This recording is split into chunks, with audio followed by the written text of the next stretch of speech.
अरे कीर्तनकारांनो, विनोदाचार्य ही पदवी लावायला किंवा म्हणायला तुम्हाला लाज कशी वाटत नाही काय? हे काय विनोदाचं ठिकाण आहे? इतक्या काही टीका केल्या जातात महाराज लोकांवर आमच्या ध्यानात आलं. आणि आमच्याच लोकांकडून टीका केल्या जातात हे वाईट वाटतं. या गोष्टीचं वाईट वाटते. माझ्या मते पुस्तकातलं मस्तकात घेऊन शाने झालेले महाराज आहेत असं म्हणायला काय हरकत नाही. ध्यानात आलं. असे जे अर्धवट व्यक्ती त्यांना असं विनोदाचार्य, वारकरी भूषण, गायनाचार्य किंवा मृदंगाचार्य अशा पदव्या लावल्या की अशा ज्यांचे गाथापाठ आहेत, ज्ञानेश्वरी पाठ आहेत, परंतु हे सर्व पाठ असून सुद्धा अंतःकरणात अहंकार ज्यांच्या दाट आहे, ध्यानात आलं का तुमच्या? त्या महाराज लोकांना असं वाटतंय की हे मूर्ख लोक, महाराज लोक असून सुद्धा मूर्खपणे विनोदाचार्य, आचार्य, ध्यानात आलं का तुमच्या? किंवा एखाद्याला म्हणलं कीर्तन रत्न किंवा वारकरी रत्न असं म्हटलं तर तुम्हाला त्यात कमीपणा वाटायची काय कारण आहे सांगा बरोबर? मी जरा स्पष्ट बोलतो. एखाद्या महाराजांनी लिहिलं अतिशय विनोदी कीर्तन, काय बिघडलं तुमच्या बापाचं? तुम्हाला काय वाटतं? म्हणजे मला काय म्हणायचं आहे पहा, तुम्ही गाथा पाठ केला असेल नाहीतर तुम्ही ज्ञानेश्वरी पाठ केली असेल, पण आचरण काय आहे त्याच्यातलं? तुमच्या त्यातलं आचरणात काय आहे तेवढं सांगा मला. तुम्ही नुसतं पाठ करून त्याच्याकडे पाठ केली का? अहो, माझ्या संतांनी प्रत्येक गोष्टीसाठी ते गुरुवर्य वैकुंठवासी हरिभक्तपरायण बाबासाहेब इंगळे महाराज बरं का, विनोदाचार्य, आणि खरोखरच ते विनोदाचार्य कीर्तन 2-2.5 तास कधी संपलं त्यांचं आलं का लक्षात? माझ्या बरोबरचेच कीर्तनकार पर दुर्दैव वैकुंठवासी झाले. ते लक्षात आलं का? ते आयुष्य तेवढंच होतं, परंतु पुनर्जन्म निश्चित आहे बरं का त्यांना. आमच्या महाराज लोकांना तुम्हाला वाटत असेल देहाने ते गेलेत. हे जे संत महंत आहेत कोणतेही आमचे वारकरी संप्रदायामध्ये, जे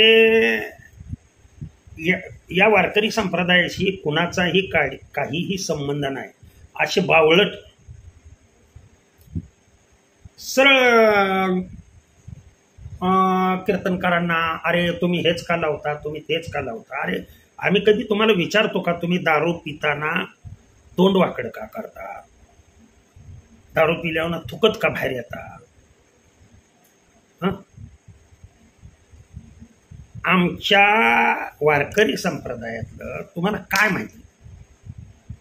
म्हणून तुम्ही एखाद्या हरिभक्तपरायांनी लावलं विनोदाचार्य असं लावलं, तुमच्या बापाचं काय गेलं त्यात?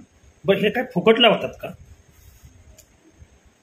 त्याला मी एक जगद्गुरु तुकोबारायांचं बरं का प्रमाण देतो तुम्हाला, म्हणजे लक्षात येईल.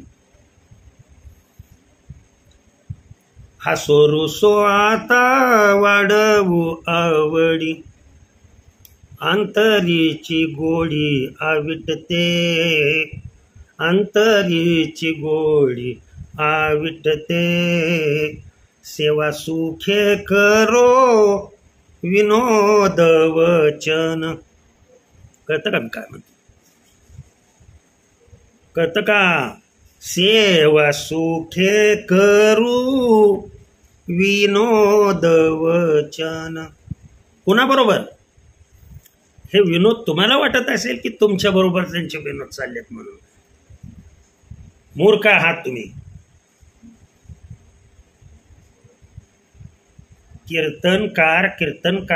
कीर्तनासाठी जेव्हा उभा राहतात ना, उभाच राहणं आवश्यक आहे, लक्षात ठेवा. कीर्तनकाराचे सुद्धा काही नियम आहेत, आलं का लक्षात? कीर्तन मर्यादा आहेत. जसं हे प्रमाणाशिवाय मी बोलत नाही. सेवा सुखे करू विनोद वचन. त्यांचा विनोद कोणाबरोबर असतो? ऐका पुढे. आम्ही नारायण एकाएकी, आम्ही नारायण एकाएकी. विनोद आमचा असतो. तुम्हाला तो वाटतो महाराजांनी विनोद केला, पण आम्ही विनोद साक्षात त्यांना ज्या वेळेला महाराज लोक कीर्तन करतात, लक्षात ठेवा, महिला कीर्तनकार असू द्या किंवा पुरुष कीर्तनकार असू द्या, साक्षात भगवंत त्यांच्या दृष्टीस पडत असतो आणि ते असे तुमच्याकडे पाहून तुमच्या प्रत्येकात ते भगवंताचं रूप पाहत असतात, बरं का. त्यांना ठेवा, ही वृत्ती आहे त्या कीर्तनकाराची. मग ती महिला कीर्तनकार असू द्या किंवा पुरुष कीर्तनकार असू द्या. आणि त्या नारायणाबरोबर कशी सेवा सुखे करू विनोद वचन. फक्त विनोद नाहीत ना, दृष्टांत तो तुम्हाला विनोद वाटतो, परंतु असं काही कोणी मनात आणू नका की बाबा हा तमाशा आहे, आलं का लक्षात? मी पाठीमागं ही सांगितलेलं आहे आणि स्पष्ट उदाहरण देऊनही सांगतो. पाठीमागं मी बोलून गेलोय पहा, दुसऱ्या चॅनलवरती कोणत्या तरी असेल, कीर्तन नर्तकी नसावे, नर्तकी कीर्तन असावे, आलं का लक्षात? कीर्तनामध्ये अरे बेंजोमध्ये नाचायला गायला तिथे येऊन उड्या हाणायला तुमच्या अंगी रस गेल्यामुळं तिथं तुमच्या उड्या चालतात ना, परंतु तुमचा कालांतराने उतरणारा रस असतो, आलं का लक्षात तुमच्या? त्या रसाचं नाव नाही घेत मी, परंतु ज्यांनी ब्रह्मरस काढा घेतलेला आहे, ध्यानात आलं का? आणि हा ब्रह्मरसाचा काढा जेव्हा गुरूंची कृपा होते तेव्हा हा काढा आपोआप त्या महात्म्याकडून, कीर्तनकाराकडून, प्रवचनकाराकडून, गायनाचार्याकडून, मृदंगाचार्याकडून घेतला जातो. त्या ब्रह्मरसाने बरोबर हात घालतात, बोल निघतात, ध्यानात आलं का? हार्मोनियमची वरची बोटं चालतात, लक्षात ठेवा. गायनाचार्याच्या घशातून देवाचं नामस्मरण ते बाहेर पडतं. ब्रह्मरसाच्या प्राप्तीचं हे उदाहरण आहे. त्याच्यामुळं यात नसलेल्याने उगाच नाक खुपसून आमच्या कीर्तनकारांना नावं ठेवू नये, ध्यानात आलं का तुमच्या? विनोद हसणं, आलं का लक्षात? अहो, एकनाथ महाराज लोकांना जवळ आणण्यासाठी भारूड जे आहेत ते सोंगी भारूड करत होते, ध्यानात आलं का? लोक म्हणायची एकनाथ महाराज बिघडले. अरे बिघडले नाही रे, त्यांनी लोक घडवली, लक्षात ठेवा. त्यावेळेला त्यांच्यापासून दूर जाणारा समाज अशी सोंगी भारूड करून त्यांनी ती लोक घडवली आणि वारकरी संप्रदायाची पताका पुढं चालू ठेवली, लक्षात ठेवा. विश्वंभर बाबा किंवा माऊली मुख्य पाया.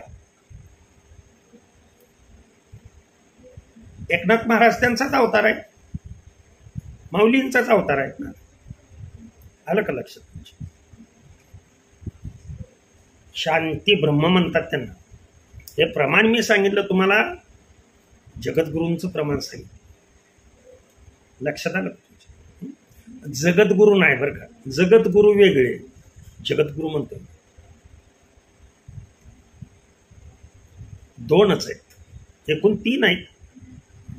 पर ओळखीचे कृष्णवंदे जगद्गुरू आणि तुकोबार आहे, लक्षात ठेवा. त्याच्यामुळं आमच्या संप्रदायामध्ये तोंड गुपसून काहीतरी कीर्तनकारांना बोलून, म्हणजे मला हे आता काय केलं मी, कमेंट्स बंद केले.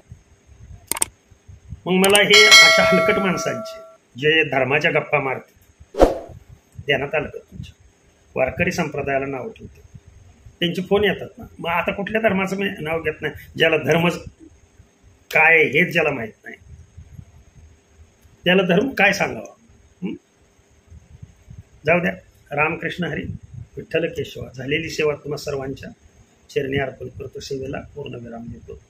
कुंडलिक वरदा हर विठ्ठल, श्री ज्ञानदेव तुकाराम. विठ्ठल विठ्ठल विठ्ठल विठ्ठल विठ्ठल.